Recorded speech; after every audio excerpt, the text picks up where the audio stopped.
Many organizations are having their 50th year celebrations of the women's liberation.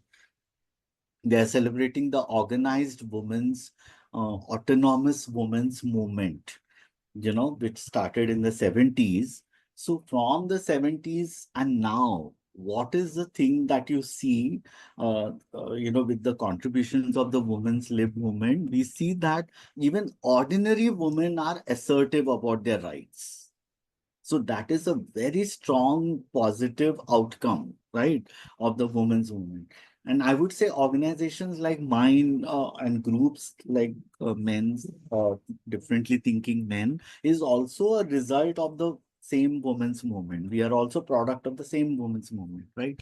So the only thing what is not happened is, for several years, gender issues were seen as women's issues. Gender-based discrimination on women seen as a women's issue. Gender-based violence on women seen as a women's issue. The only transition or the change has been from a women's issue, it has been now seen as an issue of LGBTQI also, as an issue of trans people also, right? But what is sorely lacking is that heterosexual and cis men are nowhere in the conversation. So it is not seen as an issue of heterosexual and cis men who are men with privilege and power. They are in general not in any conversation whenever it comes about gender or gender-based discrimination. So one is that paradigm shift we'll have to have. If, in the last 50, 60 years, so as I was telling, one side you see ordinary women assertive about their rights, the other side, a large number of men feeling threatened, insecure, by what they see around. When their girlfriends are demanding of equality, they don't know how to respond to it. They fumble. They don't know because they've been raised as traditional men. So they need the kind of support system, they need inputs as to how to respond to that. Because they've been, what I would say, not connected with these issues. So that connection, that what gender talking about relationship is a lot to do with me also as a human being.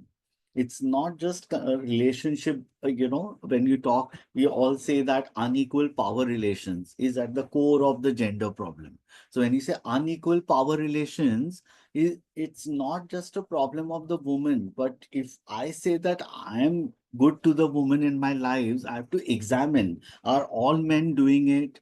Am I calling out those men who are misbehaving, those whom I'm aware very well they are misbehaving, but I'm not taking any stance. So, what is my role as a man? So I think nobody has talked to men over the years. I'm just talking at a macro level. There are some efforts happening. MAVA is 31 years old. There are other men's groups. In the last few years, there is a talk about engaging men, the word engaging, which means long-term engagement, not just one workshop or one seminar.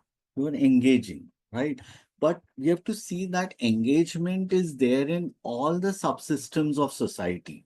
Engagement, now which are the five important subsystems? Family, religion, education, governance, and media. So even simple thing, we are all, most of us associated with governance. We talk about POSH law, right? Prevention of sexual harassment. Now, all of you know that uh, to to date, whatever efforts are happening with respect to POSH, it's largely redressal. What is happening? Redressal mechanism in place and number of complaints being handled annually. Those are projected. They are doing preventive level work. In fact, the short form of POSH, prevention of sexual harassment. What is done on prevention? Ask any organization. Ask the best group of companies, the Tata group of companies, which are around 100 in number. How many of them have on their board of directors as women directors, right? Now, the POSH mechanism, it says very clearly the redressal mechanism, it should be headed by a woman. Half of the members should be women, right? We all know that. But how many of us would think creatively that the remaining half can be men? If half of them are women, the remaining half, if they are not just one man as a tokenism, but there are three men, just as you are having four women, you can have three men. What happens is that aggrieved woman who has been the complainant, she gets to see that three differently thinking men are there. One man misbehaved me, but there are three men who are understanding me, listening me. Now, is that what is not needed to prevent further such occurrences? That those men, three men on that committee can engage other male employees, can engage the top management. Who is stopping from doing that? But we are all talking about mechanism that this is what, Justice Verma, who actually started those committees as initially as, the Vishaka guidelines, which came before the POSH law, he had in mind that external members should be there so that, and it is internally resolved, that external member will be there. That mechanism should be that you don't have to go to a police station, that it is resolved amicably. But when he said an external member should be there, he also did not mean that the external member should be women only. External member can be a male. Now, so I find that different ways of engaging men when we talk about governance, we are talking about public governance on one side, governance of the society and the government. But what about private governance? What is being done to engage men? Those companies who say in CSR we are doing for the outside community, but inside their own, internally, among their own employees, what are they doing to engage men? So I think we have to creatively work so that we engage more and more men to be what we say part of the solution. They are seen as part of the problem. So, yeah, and so what we'll have to do, one is a pool of male facilitators we'll have to create, of which there is a dearth as of now across the country. And the second is, if there is a dearth of male facilitators, then women and trans people and other non-binary people, they will have to ensure that such men, heterosexual and cis men, are engaged meaningfully. It is the onus of all others who think that it is important to engage men. Because, I always, when we do workshops for college youth and all, we ask girl students, they say that we talk everything under the sun. In our girls' common room, we talk everything under the sun. I ask them a simple question. Do you talk about the contemporary gender happenings with the male friends in your life, with the men in your life? Something happened in nearby city, and you ask a question, what do you think about it? How many of us does do that? The answer sadly is no, because you don't feel that they should be part of the conversation. So as a result, they are completely secluded and insulated from that process. And unless and until this problem, which is GBV, gender-based violence, is such a macro level problem, multi-dimensional problem, and it's getting worsened. It's over the years and centuries reinforced ideas about patriarchy, ideas about masculinity. So unless and until, we can't wait for organizations or governments to resolve that. It has to be every individual doing uh, what they are bit to address it. I think that is the biggest challenge. Now, coming to International Men's Day, if any one of you searches the Google or know little bit, how did the International Men's Day came into being? Unlike the International Women's Day, which has a history, some of you know that in Chicago, there were tailoring women who had come on the streets for better pay, for better terms of work. They were not getting, rest, holidays, and all that. They were women who were doing tailoring work had come in large numbers. Now, that one incident in Chicago, but it had resonance to several women who were oppressed, exploited, and all. And so it is more than a century old, that the day is observed. So there is a particular understanding why it is celebrated in different ways, different context across the world. It is International Men's Day. When I digged a lot, it was in 1999, some person in the West Indies wanted to praise his father because he had raised him nicely, and to admire him, appreciate him. He said, let's celebrate Men's Day. And a lot of people around him celebrated. So there's no a kind of a cause. Somebody celebrated. Now, that is in a way still a positive, in the sense like positive male role models. With that intention, somebody started. But if you see internationally, that is not the way it is celebrated, right? And specifically coming to India, who are the people who are celebrating Men's Day? you know so I've stumbled upon several groups which are run by men, and they are in a way using that day for bashing women.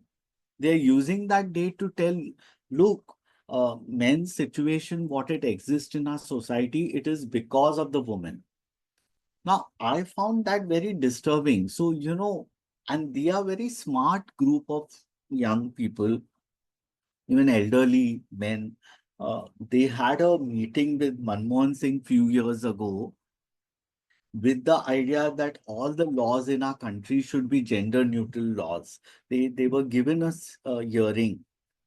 Sadly speaking, I mean, the good part is there are no laws across the country which are gender neutral as of now. But that is a demand by these groups. They are using 19 November to talk about that. Now, there is, and I admire, as I being a man, I know that men are also impacted by the system. Men can be also maltreated by women. Men can be maltreated by men and the larger system of patriarchy. That all I appreciate. I understand that when we're talking about power relations, there can be women in positions of power, right? About posh law, I'm of the viewpoint that in some context, depending upon the company to company or the organization, the law can be gender neutral.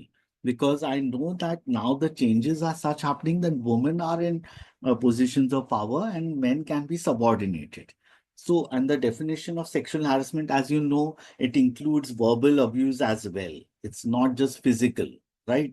So, with the definition of sexual harassment being so broader, it is quite likely that a teacher and her student, if you see that relationship, the teacher can misuse and harass the student. Similarly, at the workplace, women are now in positions of power. So to allay the fears of those men who think that this is not a safe space and it should be equal space for all, there are companies which are doing gender neutral law. But you can't have gender neutral law for domestic violence, right? For other kinds of abuse which is there, because India is not yet ready.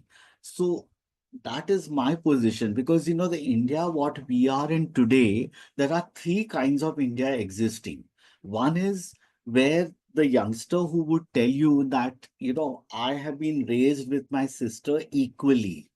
We got equal opportunities and all, that might be 10%. Those who are of the young generation, they are looking at from their prism. So they are demanding that we are talking about the 21st century, we are talking about equality, then why not the laws also equal, right? They are looking at what is happening in Australia, in US and UK, that there are gender neutral laws there. And they're comparing that with us. They are looking at from their prism. Now that percentage of India is 10%. 50% of, let's assume that women who are independent, economically well off, the question is, are they able to take decisions by themselves related to their lives, even if they are financially independent, right? And you'll find that those are struggling. They are unable to take their decisions. And there are remaining 30%, 40% who are still struggling for survival. And, in terms of basic human development index, they are lagging. So which India are we talking? We want gender neutral laws across the country, for everyone. Are everybody on equal footing in terms of opportunities of schooling, education, job opportunities, all kinds, So I think we are not yet ready for that. That is what we need to convey. So one is, you know, addressing the concerns of these men's rights groups. If they are saying that, laws are misused, any law in India, if it is the law of corruption, it's the law, any other law, murder is misused. But you don't say that banish that law, remove that law completely. You have to address how it is being misused and prevent that part happening, right? So similarly, Domestic Violence Act may be misused. Yeah, posh law may be misused, but you have a mechanism as to how you can correct it. But rather than removing that law altogether, because there are lakhs and lakhs of women for whom the law is still like a big blessing. They may not be aware, that what is in store for them, that, what are the safeguards for them through this law, which has come through lots of agitations and efforts by the women's movement. So, so one side, we have to allay the fears, and the second important part is provide a support system to those men, that if they are at the receiving end, if they are being maltreated, then provide succor to them, provide counseling, individualized guidance to them, which is unfortunately not happening. So that I believe. Now, the second part important when we say that men, some percentage of women may be misusing laws or harassing men. A majority of the men being abusing other men, and you find examples of bullying and harassment right from schools to workplace. So there's a sizable number of men there also. The third part is men being impacted by the system. So the patriarchy, just as it puts expectations on women, it puts unrealistic expectations on men. So I think we need to analyze what is the state of affairs of men as of now in India, like where, the key words, men are told to be provider and protector. So provider, they have to take care about their, the women in their lives and the elderly men and all others who are dependents. They have to be the provider. They have to provide for their food, clothing, shelter, for all that. So they have to be the main bread earners. Now, what happens if they are not able to fulfill that role? They see themselves in their own eyes as failed men, right? So provider, and then the second part is protector. Protector of what? Protector, often people misunderstand that protection of women's bodies. You and I have to tell that women are capable of protecting their bodies. It's you have to protect their rights, which are being violated. So I think a lot of this, and also then when you say provider, protector, also when you say provider, we are also saying that a man has to be always achiever, always a winner. He shouldn't take a no for an answer. So all those unrealistic expectations. And then the second part is suppression of emotions. You have to achieve. What you achieve matters. How you achieve, don't talk about what processes you went through and all that. That at a younger age, you find the EQ among men is being curtailed and curbed, right? Is thwarted. So it's the emotional quotient, which is in fact the answer if you want to engage men in a long term, because it's to their emotions that something has to appeal, that what is happening in front of them, is it right or wrong? Is it moral or immoral? Is it ethical or unethical? So I think at a younger age, so working with men and boys, you know, has to be at different levels. And, I would say that person like me, has a professional approach, and we would say that work has to be at a curative level, work has to be at a preventive level. When you say curative level, I mean, what would you think of? Curative level, you'll think about counseling, one-to-one counseling or group counseling, right? Now you ask that question that in India, there are so many women's groups, there are groups supported by the Ministry of Social Welfare and all, and they give grants for counseling. The number of counseling centers which are there in India locally, each state-wise, just find out from your own interest, how many of them talk to the men concerned? If there are issues of domestic violence, you will be finding a shocking response that they are generally not involved at all in the rounds of counseling. And, so I find that is, a major lacuna when you talk about curative. In terms of preventive, the work with young men and boys, there's a lot that has to be done. So I think this should be the strategy, the roadmap that in all the subsystems of society, we need to have conversations happening with men around. First you start the conversations, then, the men will evolve methodologies and ways to address the problem.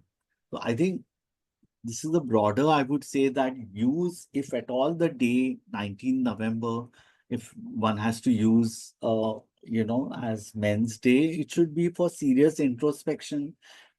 Why the state of affairs it is like that, why the number of suicides are increasing 3 times more than that of women. And this is a figure not just for India, but world over. Why are the suicides increasing among men? Because men are unable to control their thoughts, their emotions, there's bottling up of emotions.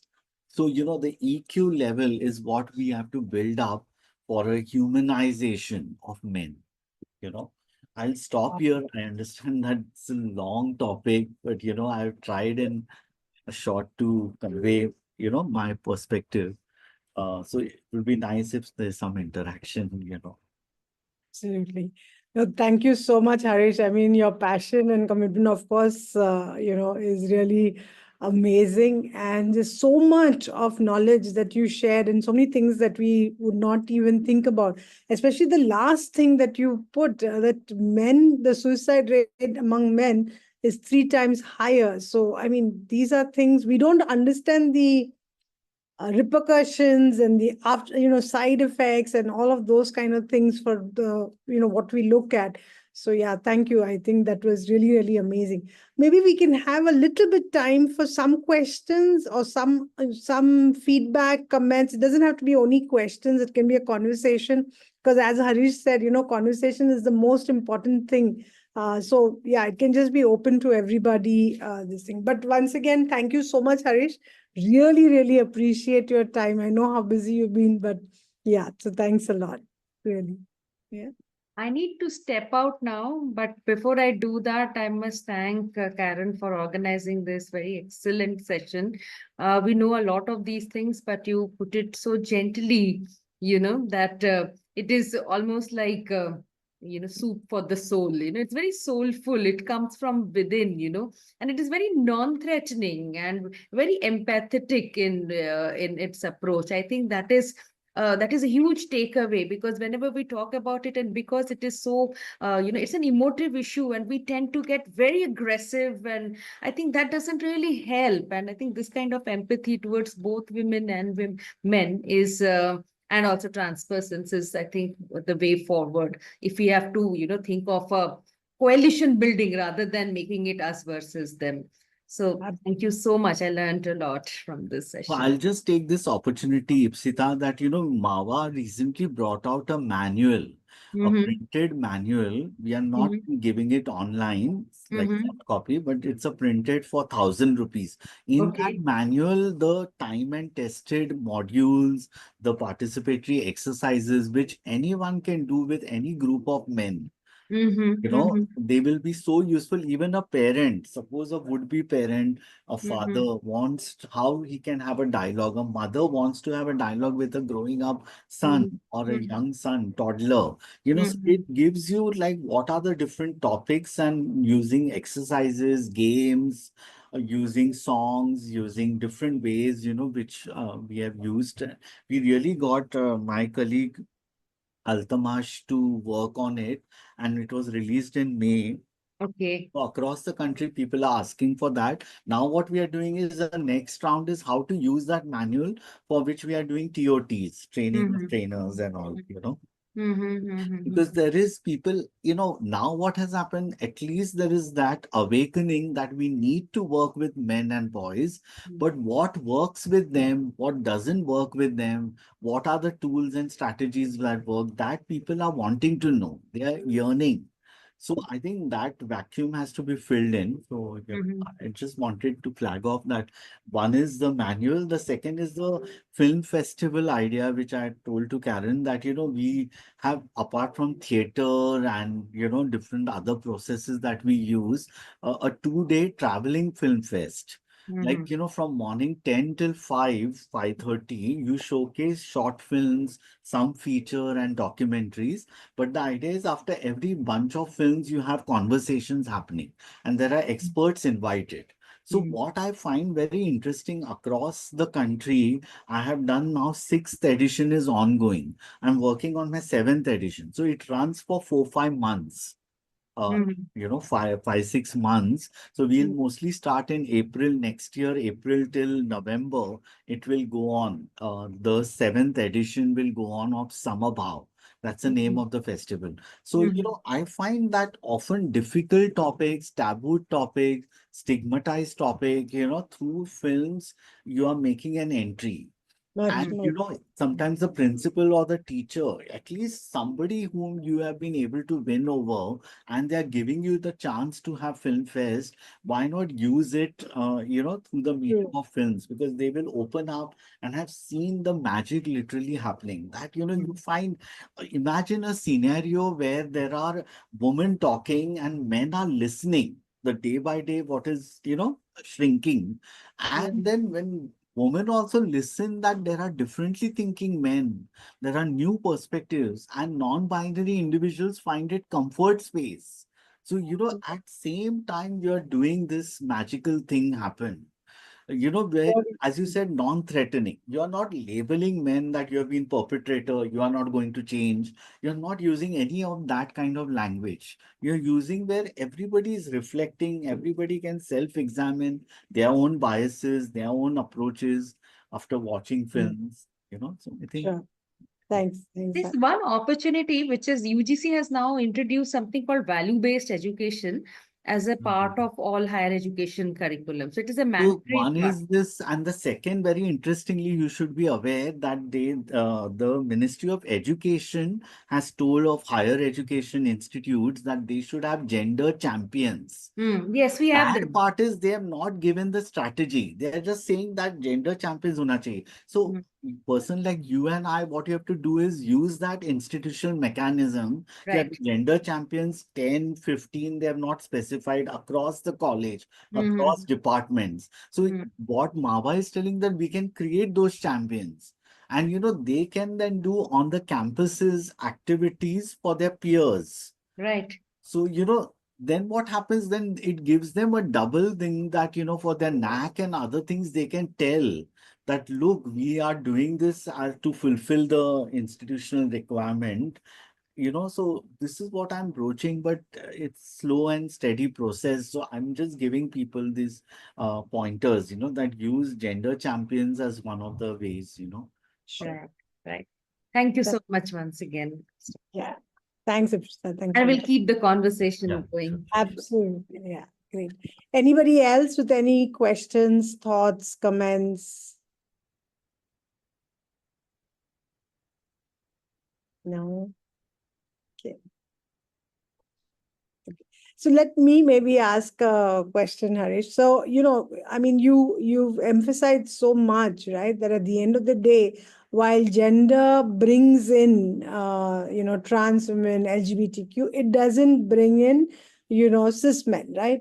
Yeah. And I think that's the problem, right? Because we keep using the word gender and equating it to women, right? Whereas it should be about everybody. So, um, but men themselves will not accept that. That's the big Correct. problem. Because, like you said, the word sissy, the word, why you, and also the depiction of men, even by such enlightened, filmmakers, is shown as men who are good have to be, kind of quite timid, etc. So, how do you make sure that men who are strong, so to speak, okay, are still sensitive, right? That you can be strong and yet sensitive. So, what are maybe very quickly, of course, I'm not, you Mm. obviously can't do too much at this point, but very quickly, any strategy or any key actions that would help us to tackle that part? Yeah. So I think I was suggesting about the POSH mechanism for preventive level. It's mandatory that throughout the year there should be series of activities. So Mm. I suggest like, having a corner in your workplace where, a simple thing like you call it as a gender bender space. Then, now in that, like a big chart paper, which is noticeable where there are people passing by, it can be at Mm. the canteen area, it can be anywhere. Now, there are men employees, there are women also contributing to that space. So, if Mm. suppose they write something which they liked, and they are sharing it with others, then what Mm. happens that it's a contributory space which you are all co-creating. We are all co-creating that. So I think that has to be encouraged. What, the word nowadays, ERG, Employees Resource Group, many Yeah. corporates are using. Then this is a fantastic example of ERG, Yeah. that rather Mm. than having trainers, all external professionals only coming, you create among your own young employees, among, senior, intergenerational dialogue also has to be encouraged among men. So elderly men who are open enough to say that we did wrong, you know, Mm. or example, even now using swear words, they might, if they are opening up and talking with other young men and Mm. with that kind of confession that, look, even now also I'm trying to fight with the machismo within, but it's a constant struggle that it is Yes. happening. Then what happens? The youngsters think that, oh, he's talking realistic. He's also Absolutely. fighting.